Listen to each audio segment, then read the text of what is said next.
ആഗോള അയ്യപ്പ സംഗമത്തിൽ നടന്നിട്ടില്ലാത്ത പരിപാടിക്ക് വരെ ബില്ല് എഴുതി മാറിയിട്ടുണ്ട് എന്നുള്ളതാണ്. നന്ദഗോവിന്ദം ഭജൻസിന്റെ പരിപാടി നടന്നു എന്നുള്ള രീതിയിൽ 8 ലക്ഷം രൂപയുടെ ബില്ല് എഴുതി മാറിയിട്ടുണ്ട്. എന്നിട്ട് ആ പരിപാടി നടന്നോ? നടന്നിട്ടില്ല. ഇതിനെപ്പറ്റി ദേവസ്വം മന്ത്രിയോട് ചോദിച്ചപ്പോൾ ദേവസ്വം മന്ത്രി പറയുന്നത് എന്താണെന്ന് കേട്ടിട്ട് വരാം.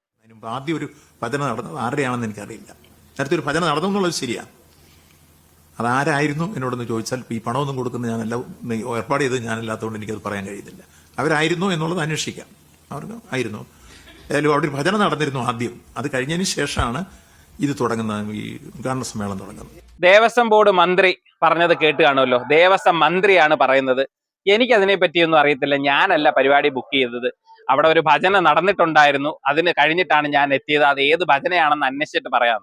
അവിടെ എന്തായാലും നന്ദഗോവിന്ദം ഭജൻസിന്റെ ഭജന നടന്നിട്ടില്ല. ചിലപ്പോൾ എം വി ഗോവിന്ദന്റെ ഭജന നടന്നിട്ടുണ്ടാവും. എം വി ഗോവിന്ദൻ മാഷിന്റെ ഭജനയാണല്ലോ ഇപ്പൊ നടന്നുകൊണ്ടിരിക്കുന്നത്. പഴയ കഥാപ്രസംഗം നടത്തിയിരുന്നവരുടെ ഒക്കെ വിടവ് നികത്തുന്നത് ഇപ്പോ ഗോവിന്ദൻ മാഷിന്റെ പത്രസമ്മേളനങ്ങളാണ്. ചിലപ്പോ അതായിരിക്കും നന്ദഗോവിന്ദം ഭജൻസ് എന്നും പറഞ്ഞ് പൈസ എഴുതി മാറിയത്.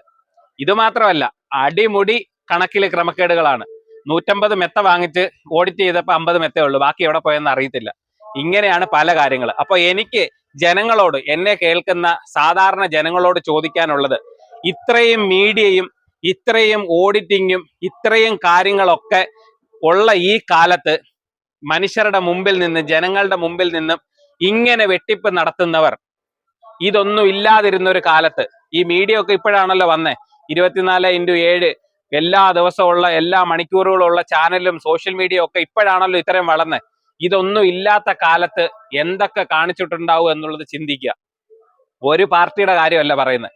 ഈ നാട് ഭരിച്ചവര്, മാറി മാറി ഭരിച്ചവര് എത്ര കള്ളത്തരങ്ങൾ കാണിച്ചിട്ടുണ്ടാവും എന്നുള്ളത് നിങ്ങൾ ചിന്തിക്കുക. ശബരിമലയിൽ നിന്നും ഈ അടുത്ത കാലത്ത് കട്ടോണ്ട് പോയ, കളവ് പോയ സ്വർണത്തിന്റെ കാര്യമേ നമുക്ക് അറിയത്തുള്ളൂ.